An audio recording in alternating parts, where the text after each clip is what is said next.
मित्रों, इस दुनिया में हर व्यक्ति ये चाहता है कि वो स्वर्गलोक, देवलोक और इंद्रलोक जैसे सुख को भोगे। लेकिन आपको क्या मालूम है कि कुंडली में कौन सा ऐसा स्थान होता है जो आपके परम सुख का होता है, आपको स्वर्ग जैसे सुख का एहसास दिलाएगा। जीवन की जो भी आपकी भौतिकता की चरम सुख की स्थितियां हैं या जिनको आप पाना चाहते हैं, क्या आपको मालूम है कि कुंडली में वो कौन सा स्थान है? तो आज की इस वीडियो में मैं आपको बताऊंगा कि मिथुन राशि के अगर आप जातक हैं तो वह कौन सा स्थान ऐसा होगा जो आपके जीवन का परम सुख का होगा। बिल्कुल उसका सुख देवलोक के सुख के तुल्य होगा। तो आप इस वीडियो में अंत तक बने रहिए। मैं आपको ये भी बताऊंगा कि यदि आप मिथुन राशि के हैं तो आप वह परम सुख को कैसे प्राप्त करेंगे और उसका क्या गुप्त रहस्य है, गुप्त राज है। तो आप इस वीडियो में अंत तक बने रहिए। वीडियो अगर अच्छा लगे तो वीडियो को लाइक, शेयर और सब्सक्राइब करना ना भूलिएगा। तो देखिए, सबसे पहले तो हमको ये पता करना है कि आखिरकार कुंडली का वह कौन सा सीक्रेट स्थान है जो कुंडली के हमारे परम जो भौतिक सुख है हमारा, चाहे वह इंद्रलोक जैसा सुख क्यों ना हो, उस सुख का स्थान क्या है। तो याद रखिए कि कुंडली का जो 12वां स्थान होता है वही आपके परम सुख का स्थान होता है। तो अगर आप मिथुन राशि के व्यक्ति हैं या आपकी मिथुन लग्न हैं तो 12वां स्थान आपका क्या पड़ेगा, वहाँ पर वृष राशि आएगी। तो जहाँ पर 2 नंबर लिखा हो, यदि 3 नंबर में आपके चंद्रमा लिखा हुआ है या आपका फर्स्ट हाउस जो लग्न है वहाँ पर 3 नंबर लिखा हुआ है, तो उससे 12वां स्थान जो पड़ेगा वहाँ पर वृष राशि या 2 नंबर लिखा होगा और वही आपके जीवन का परम सुख का स्थान है। तो अब यही प्रश्न उठता है कि उस सुख को हम पाएंगे कैसे, आखिरकार क्या तरीका है उस सुख को पाने का। तो देखिए, हर राशि में मैं यहाँ पर केवल उदाहरण के लिए मिथुन राशि की बात करूँगा, लेकिन अगर आप दूसरी किसी राशि के हैं तो स्थान तो 12वां ही रहेगा, लेकिन उसको पाने के तरीके बदल जाएंगे। तो यहाँ पर मैं केवल मिथुन राशि के बारे में बता रहा हूँ। तो देखिए, 12वीं राशि क्या पड़ेगी, 12वीं राशि पड़ेगी आपकी वृष राशि और उसका स्वामी क्या होता है, शुक्र होता है। अब 12वां भाव जो होता है वह आपकी जितनी भी लग्जीरियस नीड्स हैं उन सब को रिप्रेजेंट करता है। इसके सिवा जो 12वां भाव आपका है वह उन सुखों को भी आपका रिप्रेजेंट करेगा जिनके ना होने से या जिनके आपके साथ दुर्घटना हो जाने से वह सुख नहीं मिलेंगे आपको। जैसे 12वां भाव जो होता है वो कोर्ट कचहरी और जेल का भी होता है। तो मान लीजिए आपको कोर्ट कचहरी के चक्कर लगाने पड़े या कहीं जेल जाना पड़े तो फिर आपकी लग्जरियस लाइफ का क्या होगा।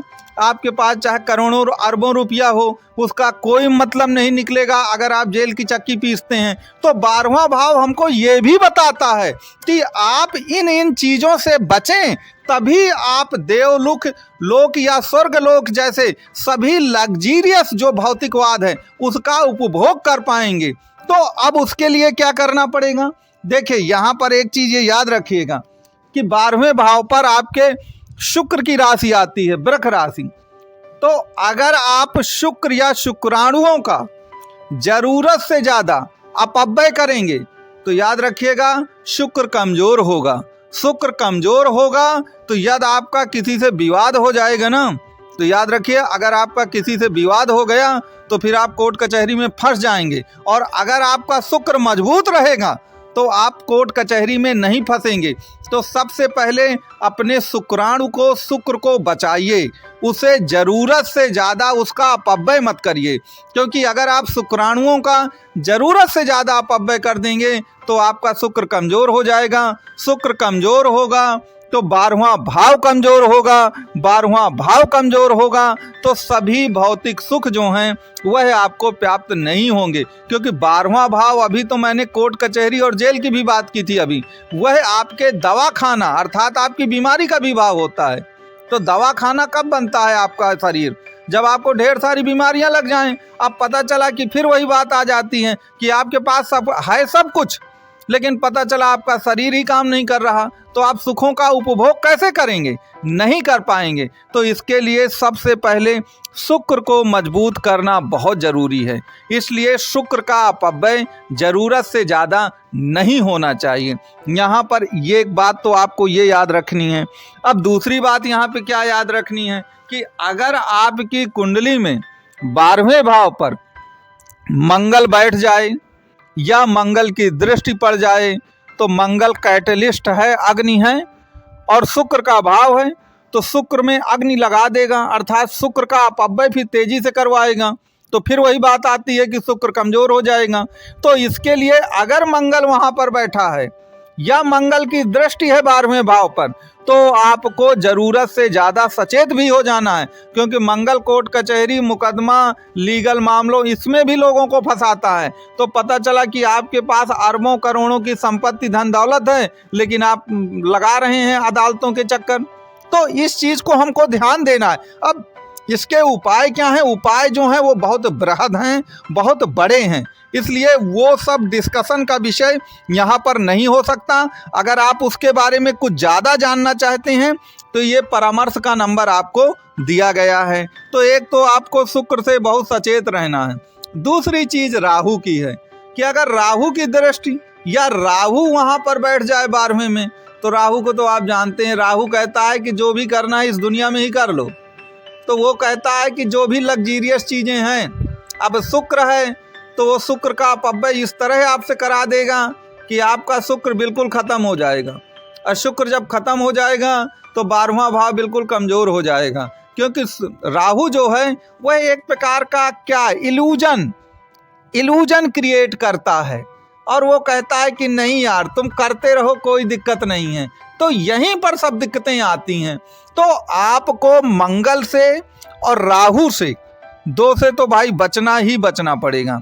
अगर आप इन दोनों से नहीं बचेंगे तो फिर याद रखिएगा शुक्र का अपव्यय होगा। शुक्र का अपव्यय होगा तो सारी खुशियां आपकी नष्ट हो जानी हैं। इसलिए नष्ट हो जानी है कि मैंने बताया ना कि 12वां भाव कई गलत चीज़ों का भी है, फिर उसमें शुक्र अगर कमज़ोर होगा तो बाकी चीज़ों की गिरफ्त में आप आ जाएंगे। जो मैंने कोर्ट कचहरी का मामला बताया, बीमारी का मामला बताया, इन सब चीज़ों में याद रखिए वो डिप्रेशन का भी भाव होता है। शुक्र कमज़ोर होने से व्यक्ति डिप्रेशन में भी बहुत जल्दी जाता है।